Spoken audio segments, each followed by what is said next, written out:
Well, thank you all for coming. We're excited to have you here as we talk a little bit about the Strategic Growth Council and the cap and trade money that many of you are really interested in. We are very fortunate today to have with us Randall Winston, who was appointed the acting executive director of the Strategic Growth Council in July 2015. But he did such a great job acting like the director that we let him actually be the executive director.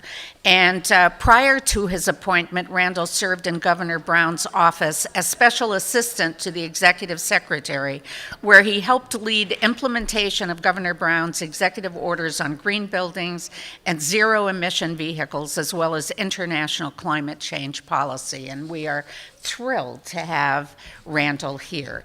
We are also joined by Manuel Pastor, who is currently serving on the Strategic Growth Council as a public member. And Dr. Pastor, or my friend Manuel, is professor of sociology and American studies and ethnicity at the University of Southern California. He directs the USC Program for Environmental and Regional Equity and USC's Center for the Study of Immigrant Integration, and is the inaugural holder of the Terpagian Chair in Civil Society and Social Change at USC. We are also joined by a friend of mine who is a developer. Jay Stark is with J.H. Stark Companies, and he, before that, was managing director and co-founder of Urban Private Equity Funds for Phoenix Realty Group's Western region. And we've invited Jay here to provide the sort of respondent role to make sure that as we talk about enticing developers and public agencies to apply for grants from the Strategic Growth Council, that we're hitting the mark. So let me begin by asking Randall to perhaps talk a little bit about what is the intention of the Strategic Growth Council when we talk about granting money from cap and trade. And I think most of you know that the Strategic Growth Council is a high-level council originally made up of the 7 directors of agencies or departments at the cabinet level in the state.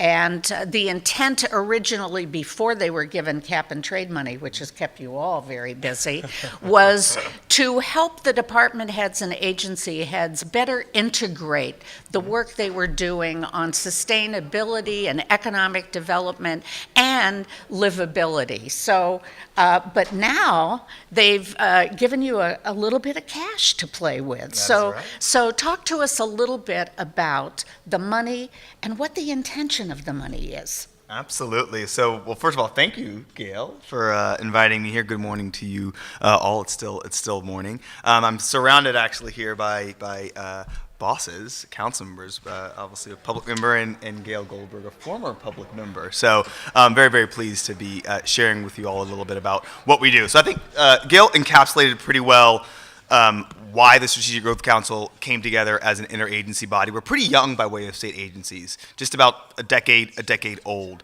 And the cap and trade funding really does, for the past 3 to 4 years, form kind of the heart of what we do and what we invest in. Taking a little bit of a step back, and you all know this, California has the most ambitious climate change goals in the nation and arguably the world. Cap and trade is sort of one of the crown jewels of that overall approach. We have greenhouse gas emission goals now for 2030 and 2050 beyond our more near-term 2020 goals. And the price that we put on carbon emissions goes into a fund that's called the Greenhouse Gas Reduction Fund. Those funds, in turn, are administered by the California Air Resources Board, who then works with agencies such as the Strategic Growth Council to find ways to spend those dollars to, in turn, increase greenhouse gas reduction. We form sort of the sustainable communities component of the cap and trade funds and how those dollars reduce greenhouse gas emission reductions. We've got a suite of investments really focused in on driving smarter growth. This is infill-oriented development patterns that help folks have more access to active transportation, transit, walking, biking, getting them out of their single passenger vehicles with closer access to their jobs, to their schools, to places to eat, to play, to recreate. And in turn, putting those lands off the table for development, so inhibiting sprawl through the protection of agricultural lands. So at a broad level, that's what we work in. We fund specifically affordable housing and transit-oriented development, agricultural easements that protect lands from development. Now research, so climate change research, planning, and a host of planning activities that in turn support regional sustainable community strategies to in turn drive greenhouse gas reduction. And then most recently, which we'll talk about a little bit later on, a program called Transformative Climate Communities that takes a much more holistic look at community-driven ways to accelerate greenhouse gas reduction. Manuel, when you and I came on to the Strategic Growth Council, we were new public members that were added to the Strategic Growth Council as a result of giving cap and trade money. Can you talk a little bit about why do you think it's important to have public members on the council and what you think the role of a public member is? Great, well thanks, and glad to be with everybody.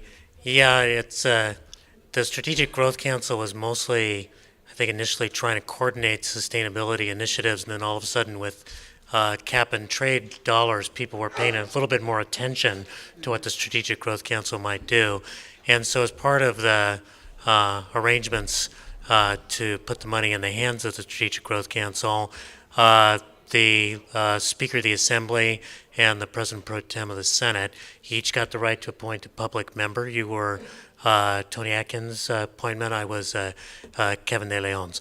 And I think that, by the way, made me all of a sudden far more popular than I'd ever been before, because I had some decision-making over actual dollars. And just yesterday, we allocated $140 million. So my phone calls get returned more promptly than in the past, and I get more phone calls than in the past.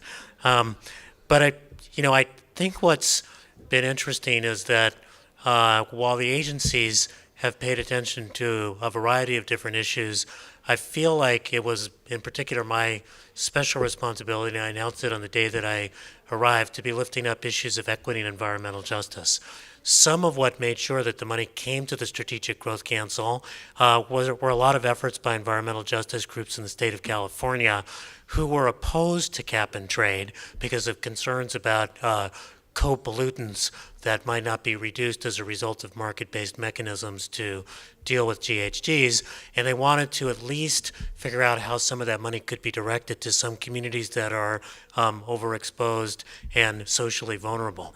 So SB 535, which Kevin De Leon helped to author, mandates that 25% of the money be spent in ways that benefit low-income communities of color or communities that face these tough conditions, and about 10% be directly invested in disadvantaged communities.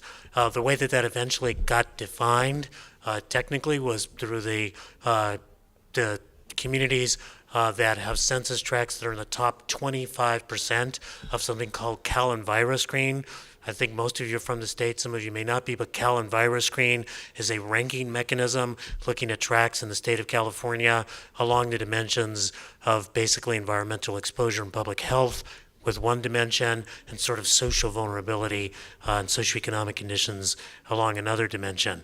So while I've cared a lot about general issues of climate resilience, electrification, et cetera, I have viewed it as my special role to be pretty insistent that we, in every program, are making sure that we're getting money to the least advantaged communities. That we'll talk a little bit more with the transformative climate communities, but kind of having that insistence around where the affordable housing is going and who it will serve, and I think that that's been effective. And then even with the research money that we're putting into climate research, that money, which had four sort of imperatives to it, we've really made clear that whatever path someone takes with regard to research, they have to talk about how this is both incorporating the voice of communities that have historically been disadvantaged and how it could actually benefit those communities. So I think each public member has a different role. I think when you were on, part of what you were chosen because you're brilliant. I know that, Gail. But part of it was that you knew a lot about housing, and you would bring that to bear. And of course, this is one of the single largest funds for housing now that's available in the state. I believe that Mike Flagg, who's the new kind of public member appointed by Anthony Rendon, is trying to speak up for those inner ring suburbs like the gateway cities that frequently are not, they don't really have the administrative capacity to apply for some of these programs. So how do we rethink these programs to make sure that they've got a shot as well? So I think each of these public members has kind of a special role. But if you're looking for equity in EJ, that's me. Great. And Jay is here to act as sort of a respondent. So the first thing, in order to just provide a little context, Jay, you've heard a lot about what the intention is with the money. So does this kind of funding opportunity fit into your development wheelhouse? Or would you have to change the way you do business in order to work with this kind of funding? Sure. So I'll bring sort of two perspectives. One is my company, we work nationally, and in fact have spent probably the last 3 to 5 years doing more projects outside of California than inside of California. So we're actively developing in Atlanta, Dallas, Denver, places that have a much lower bar and have adopted sort of infill strategies. And it's interesting to compare the costs associated and the timing associated. That when we just finished a mixed income project in Denver, and we could take down the land and get started on infrastructure in 6 months. And we actually thought we were going to need some subsidy, and we didn't really need as much because we were able to get our costs where they need to be. So there's a regulatory element that I'll get to. And then secondly, I served, I guess it was in about 2006, on I guess what would be called, I hadn't thought about it until we started talking about it, a precursor to the Strategic Growth Council, which I was on the Housing and Community Development Prop 1C committee, and we gave away about $5 billion. Emmanuel, if you want to be, you said you were popular. We gave away $800 million in one day, and that was a long day, and it was pretty exciting. And I maybe wanted to compare and contrast a couple of the things that we were that we did in the Prop 1C space versus what you're trying to accomplish, at least from a development perspective, not so much touching on the climate change. But there was, I think, a greater emphasis on leveraging off private sector dollars. It was not as much focused on pure affordability, but how you could have more mixed income, how you could have projects where the parking was paid for, and you could leverage some private financing to build market-based projects that weren't purely affordable. And there were good things about that, by the way, and there were bad things about that, particularly since I think the day after, or a few months after we gave away $800 million, the financial crisis came. So a lot of public money was tied up unnecessarily, or it eventually got brought out. And the other piece is, the tension between project-based subsidy and really neighborhood planning. And I think one of the successful lessons, and maybe this is still coming through the Strategic Growth Council, is a lot of the projects were looking at infrastructure issues that I think could equate with, as Manuel said, about equity and environmental, and they use the project as the catalyst to, redo all the trees on, along the major boulevard where the project is. It also, I think, helped in the regulatory environment because when you saw this money was coming and that the neighborhood was getting something and not just a project, it made it easier to get done. But I guess one of the concerns is as a reminder, we used to have a thing in California called redevelopment agencies, and they put about $5 billion into redevelopment projects per year, and probably about $1 billion of housing. We had Prop 1C, and the cap and trade money is market based. It could be $600 million this year. It could be $200 million next year, and for example, we're working on, we just closed on land for 500 units in San Francisco. We'll have a significant affordable component, both low income and workforce. What's interesting about this, and I'll kind of tie financing and regulatory together, the city of San Francisco is actually doing a specific plan zoning for 11,000 units west of Mid-Market. We don't have to do any entitlement. I mean, they're doing the environmental. We're paying a pretty penny. We're paying the price, but they are delivering to us a date certain of July 2019 of when it will be entitled. And for that, we agreed to pay for their work, and we agreed to some higher affordability. And to the extent that I could understand today what cap and trade money will be available in 2020, 2021, I would love to be able to be layering that in and presenting that project, but I don't think there's probably the certainty to do that, and so we're going to have a project entitled, one that I think would be eligible, but not sure that we're going to be able to get in there. So I'll stop, but I can go on and talk a few other things, but yes, but concerned about the lack of funds the funds have been taken out of the system, and how much are you really putting back?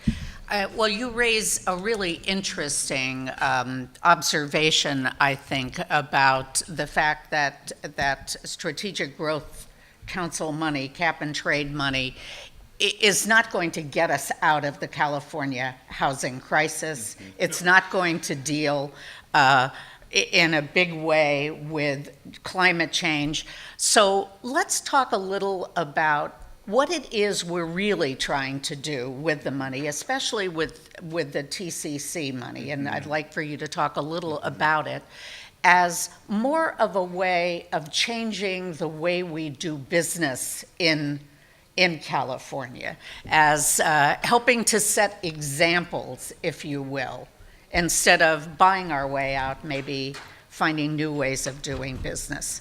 And that's a really, I think, important thing to note. And I'd actually highlight the word sort of strategic in our title. And I know that has a lot of different meanings for folks, but I think with our relatively limited funds, I think we really have to be careful about both the models that we're building for development, and we know where, from a development standpoint, where those parts of the state are that suffer from more burden from an environmental or socioeconomic standpoint, and then from a sprawl standpoint are leading to the kinds of growth that we would rather not see continue.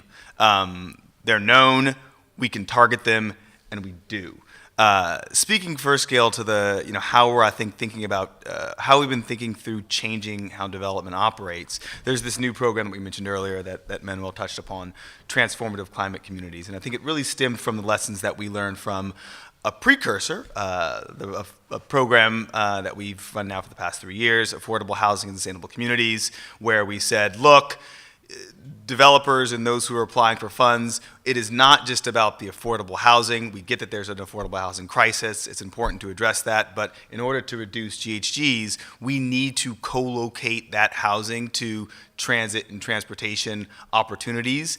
And you need to literally marry yourself as a developer with those kinds of investments and those entities who can provide that infrastructure or transportation elements. And it created, we think, a sea change in the conversation, but it also opened up our eyes from a state standpoint to say, hey, why don't we think about ways to do this across a whole other host of investments? Green infrastructure, low-income weatherization, solar, electric vehicles, electric buses. The list could go on. And I think we recognize that, wow, us as state agencies, and I'll call ourselves out, we aren't doing a very good job of talking to one another and of ensuring that all of our cap and trade programs are doing the same and really kind of breaking down some of the silos. So it led to this conversation looking at other models, like under our previous president, some of the place-based initiative, promise zones, strong cities, strong communities. There's a host of place-based initiatives that are occurring now and have occurred to really think through how can we in California put community engagement at the core of a place-based model for development focused in on the most disadvantaged communities in the state of California and focusing a large amount of dollars to bring together a host of integrated projects that at the same time can address long-standing issues of social, racial, economic inequity. And not just a one-time flash of cash, but over many and multiple years, because the places that we're talking about are difficult to work in. Fresno, parts of the Inland Empire, parts of Los Angeles, the list could go on. And so we've done that. Manuel, what have you learned in this first round of the TCC funding?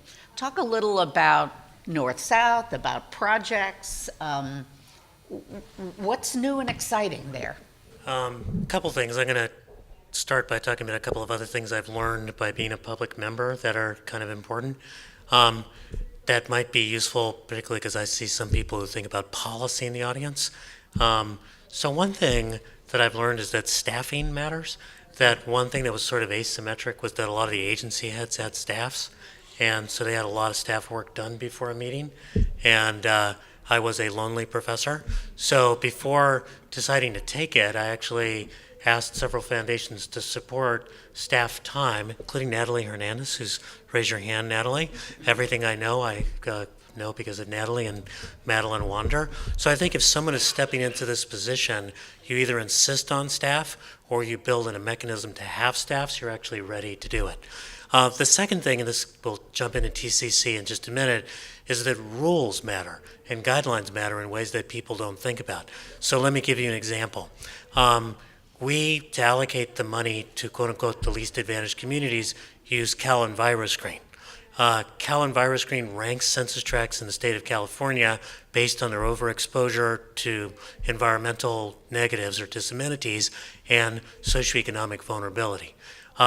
Turns out well over half of the most disadvantaged tracts are actually in Los Angeles.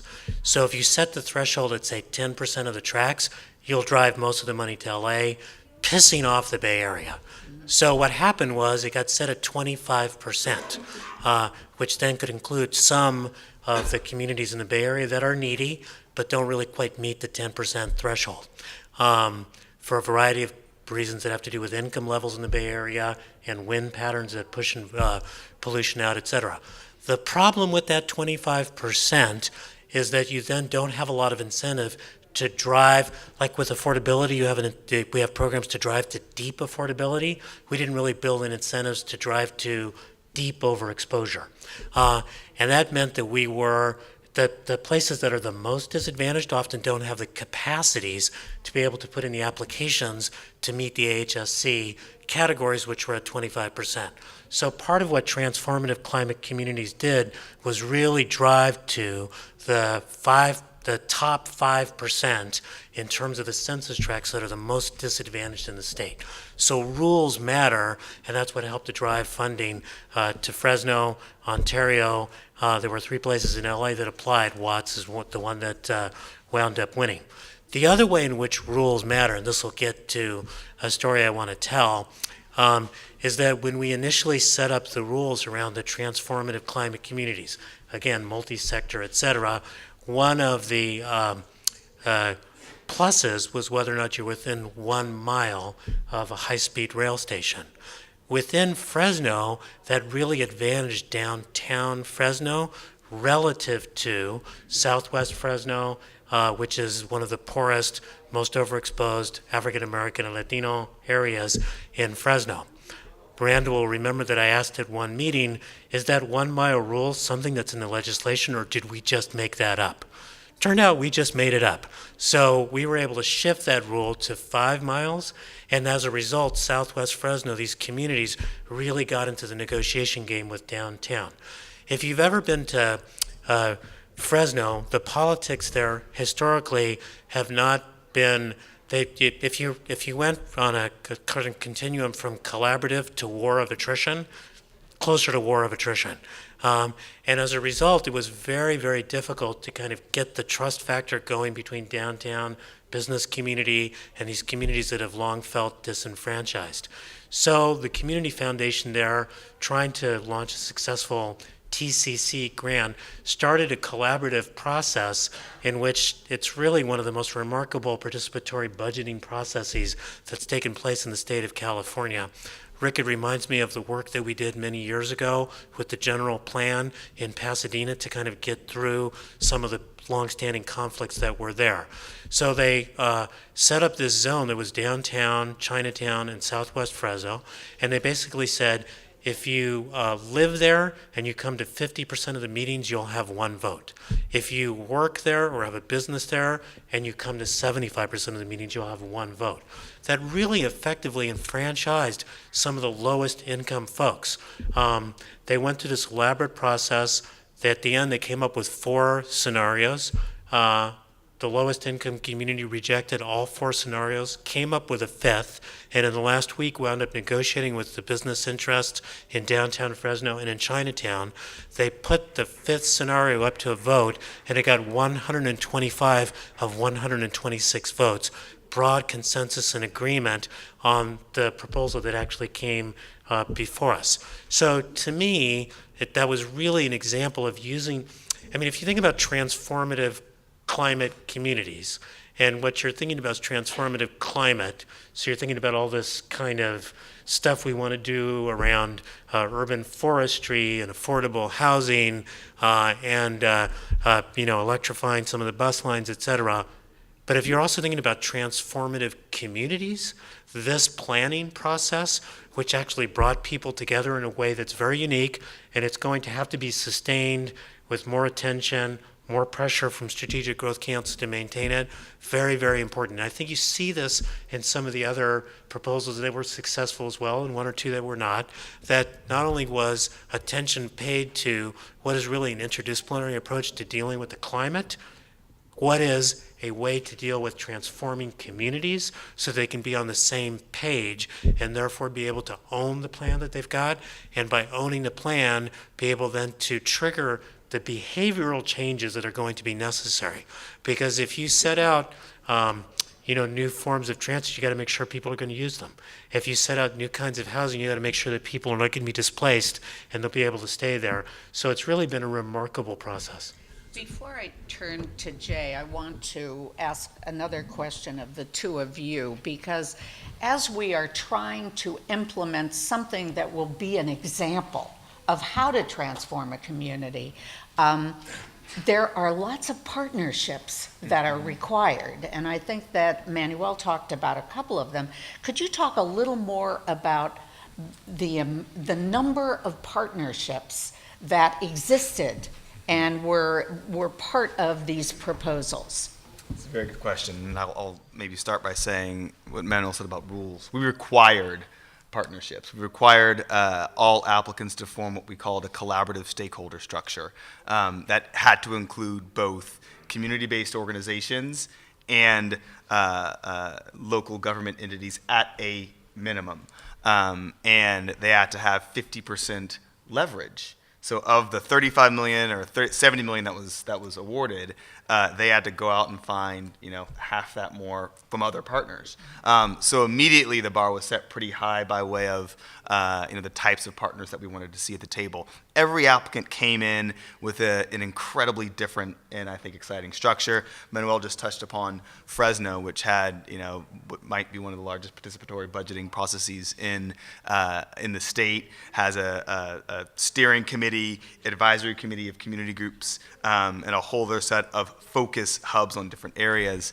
The project here in Watts that was awarded, I think, is another model that's worth talking a bit about. The lead on that application is HACLA, the LA's Housing Authority, and over 16 organizations participated in that endeavor. They organized teams around hubs for different project areas. Housing, I think green infrastructure was one, weatherization was another, and I forget the fourth, but each led by a collection of groups and a community resident who was part of that hub as well, partnered with the city. So really elaborate and I think strong model that, again, drove projects in such a way as to come from the community. Now, an important thing to note is that that's not the end. So those partnerships actually had, it's nice to sort of describe it in words, but every single collaborative stakeholder structure had to develop an MOU with every single party, and the state will in turn partner with those entities through an MOU and binding language that will in turn govern the contracts over multiple years. So that's important because local control is still local control, and we do want to get at issues like displacement, which are not, the state can only do so much with regard to saying, this or that has to happen with regard to anti-displacement policies, but we can strongly suggest, and we have now the funds to strongly incentivize. And so these will be long-standing relationships through collaborative partnerships that are governed by agreements, and we intend to enforce those agreements to follow through on what we want to achieve. Okay, well, Jay's worried about how long projects Yes. take, and, Jay's all about time. He wants to be in Denver, not in LA. But you are in LA, Jay, so you're here. You're here. I live here. You live here, you work here. I sleep here sometimes, and my kids go to school. So how do you see yourself as a developer fitting into that kind of a model? Or maybe do you not fit into that model? Are you better in the AHSC model? What I think I want to ask Manuel a question, because what I think I heard, and from my experiences when I was the public member on Prop 1C, and we had these 1 mile radiuses around transit stations and a census tract, blah, blah, blah. And you often found projects that had tremendous merit, had community support, and literally, the census tract is one side of the street, it's number one, and on the other side of the street, it's number two. But we can't fund number two projects. We can only fund number one. And if you want to frustrate a community with government regulations around how the millions of dollars of fundings get spent, you explain why you can fund one, but you can't fund two. So it sounded like there is a broadening of the aperture around how you look at the merits of a project, the community involvement, and I just want to make sure I sort of heard that right, because it feels like, when you're spending $65 billion on a high-speed rail, which we could talk more about later, that 1 mile radius is going to be taken care of. And what we've seen in sort of the real estate market is where you have that public infrastructure investment, the housing's happening, both affordable and luxury. And so that's a question, and then I have another thing. Is that happening? Is that... Yeah, I would say a couple things. One is that there's an attempt within SGC to get rid of anything that's sort of unnecessary to move things forward. I do think that both what you're saying about the market taking care of within the 1 mile, but also the 1 mile thing was symbolic. It was basically a barrier to entry for local community groups. And when they realized it could be a lot broader and range a bunch of other projects, right, it changed the bargaining power and the relationship. Different winners and losers. And that's the other point I would make. There was another kind of key decision made here too with regard to the applications, which was, or the guidelines, which was initially the state was quite reluctant because they don't want too many administrative costs for more than 5% of the money to be spent on community engagement or to be spent out to CBOs to do community engagement. And there was a push, and that eventually got lifted up to 10% because the CBOs needed to have a way to keep people engaged and also feel like they're going to get something out of the process. And I think all of that is actually going to speed the development process for a developer because you're going to have a community that's kind of pre-vetted a bunch of projects. The other piece was talking about. Into the microphone. Oh, sorry. Talking about displacement and growth, strategic or otherwise, creates displacement. And one of the things we're very focused on, and we're working with a series of investors and looking at some fund structure where we're really going and buying units, and we are keeping it at a CPI 2-3% affordable, going to a local community and saying, or government and saying, listen, you can buy this unit you can get 3 units for the price, 3 existing units for the price of 1 new unit because we've amortized the land, we've amortized the development costs, we've amortized the fees. And we'll, as a matter of fact, we could transition an entire building to affordable if we wanted to, and it creates a different way to create affordable housing. There's such a focus on new construction and new development. Our focus is trying to come up with a single-digit return investment vehicle that allows you to buy things at a 3, 4, 5 cap, keep it at that, and create affordable, both capital A affordable, deed restricted, and natural affordable in communities. And we're in the very early stages of that, but I think that's an important piece of the puzzle because if you purely focus on new construction, it's going to, both for market rate and affordable, it's going to create different problems. So, Yeah, and I know your money's not probably available for that, Right. but And that's so it's a comment and a question. One of the issues around the cap and trade money is that the reason the SGC has the cap and trade money is to use it in development projects in ways that will reduce greenhouse gases. Right. And so that sort of leads to my next questions, because especially with the new transformative climate communities money, this is new. And it's meant to provide money for large-scale projects that really will be transformative and will change the way people think about creating large-scale projects. And you have to show that this is working, or you're not going to continue to get that money. Yeah. So impact is really, really important. So talk to us a little about how do you measure impact, and how do you convince everybody to continue to give you money so that you can have that impact? That is a very good question. The short answer in terms of how we measure it is, we are endeavoring to do so explicitly. We knew that, I think, out of the gate, that if we weren't able and aren't able to show quantifiable success, then there will be no future, certainly for TCC. I'll say a few things. So our guidelines lay out all the different capital projects that have quantifiable greenhouse gas reduction methodologies behind them. They're laid out in sort of a list of projects and encompass within overall strategies for development. Those who apply to the program can mix and match the different strategies and the different specific projects to come up with the vision, but they have to have a minimum set of projects. Now, the cap and trade funds over the past few years have themselves gone through quite an evolution, both in terms of how they measure and look at greenhouse gas reduction, but also the co-benefits that are achieved while you're reducing greenhouse gas emission reduction. So other types of air pollutant reduction, other economic, health, and environmental benefits, and wanting to quantify that. So we have been working, as we've developed the program, with the Air Resources Board and other agencies on methodologies to actually quantify the host of other benefits that we believe will come from these investments. What that's going to look like every applicant who was awarded funds, they had to, before they were awarded funds, develop what their understanding was of what indicators they would like to measure, which is a good first step, but only a first step.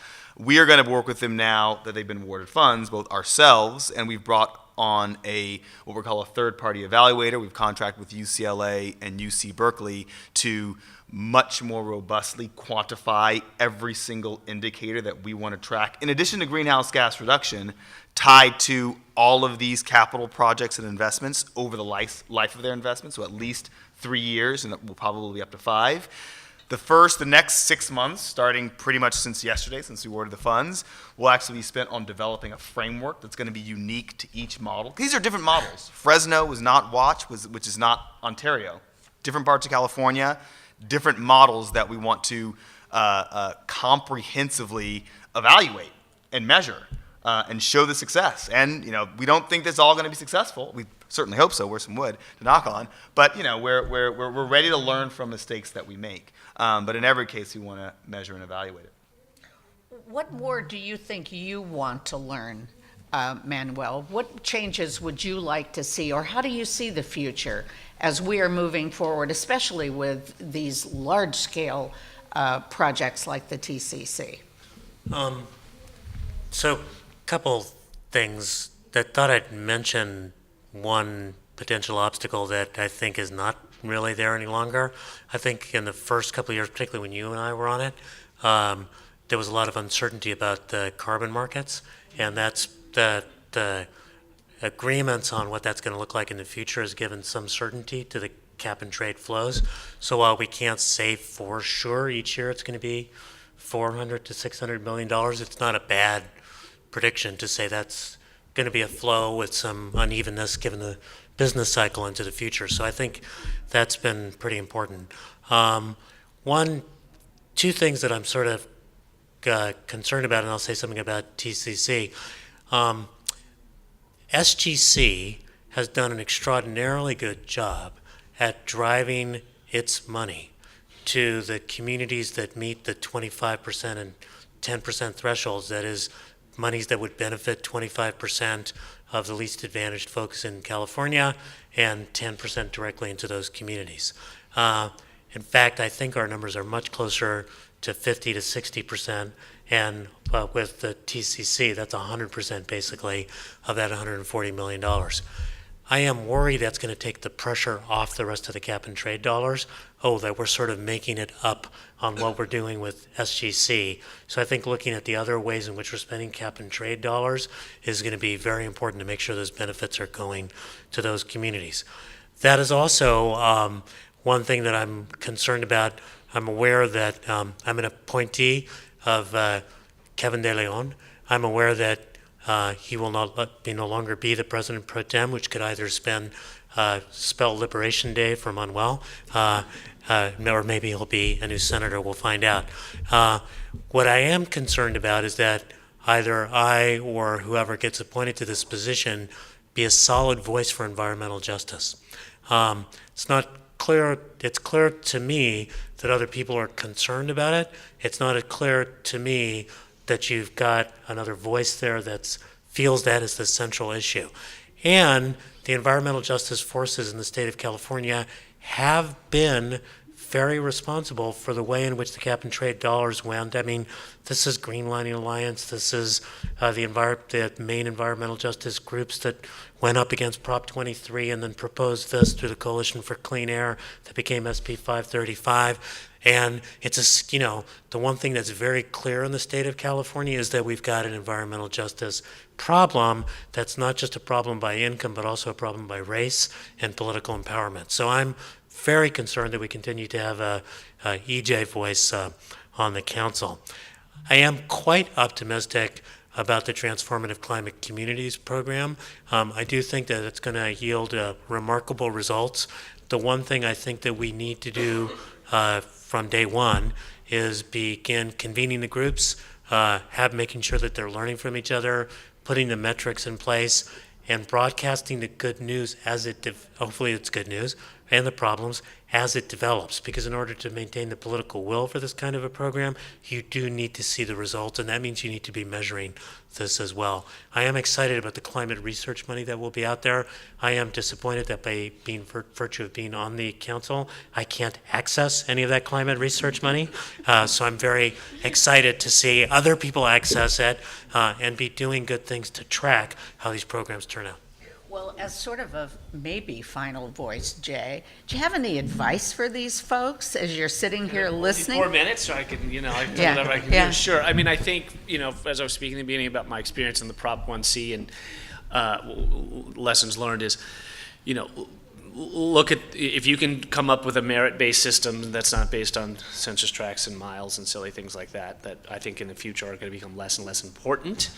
And you can also not be as project-based, and where you can create a pot of money that you might be developing 200 units of affordable housing or mixed income, whatever, but you can redo all the street trees, or you can redo the stormwater in a neighborhood, or put sidewalks, and that you're actually offering a neighborhood-based community improvements and not just 200 units of standalone housing. That was a real plus of Prop 1C that we did.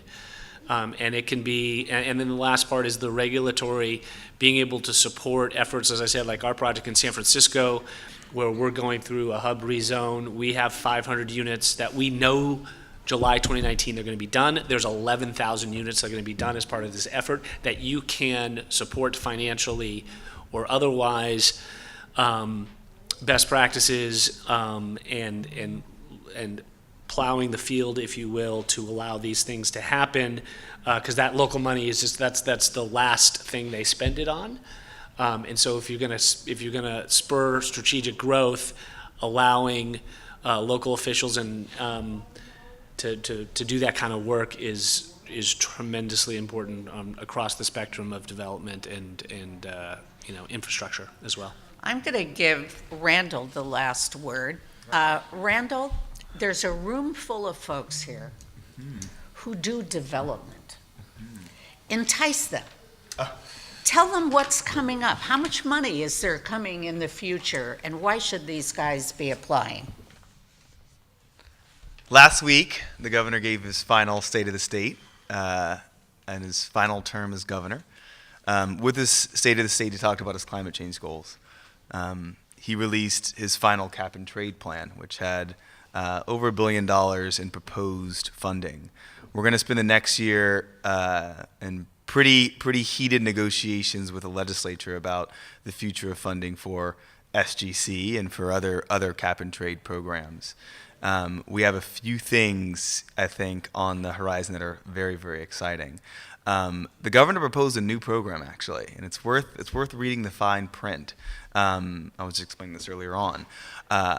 In addition to research, we're actually also looking to accelerate California's clean technology deployment and development from a commercial standpoint, and the SEC helping to lead that charge. This is looking at federal programs like ARPA-E or some of the exciting innovation that's happening on the climate front, and we want to do so in a way that's true, I think, to SGC's goals. There will be about 35 to 40 million available initially, but we hope to build upon that.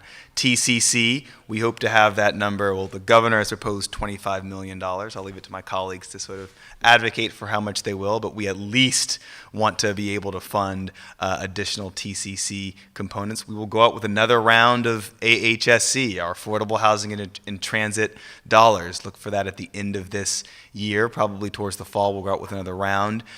We are anticipating that amount to be in the neighborhood that Manuel mentioned earlier, 400 to 600 million, and at the same time as well, agricultural easements. And then in addition to that, if any of you need assistance, we have funds for technical assistance directly with developers, community-based organizations, those who want to figure out how to apply, because it's not easy, but we want to help you. Join me in thanking the panel for a great program.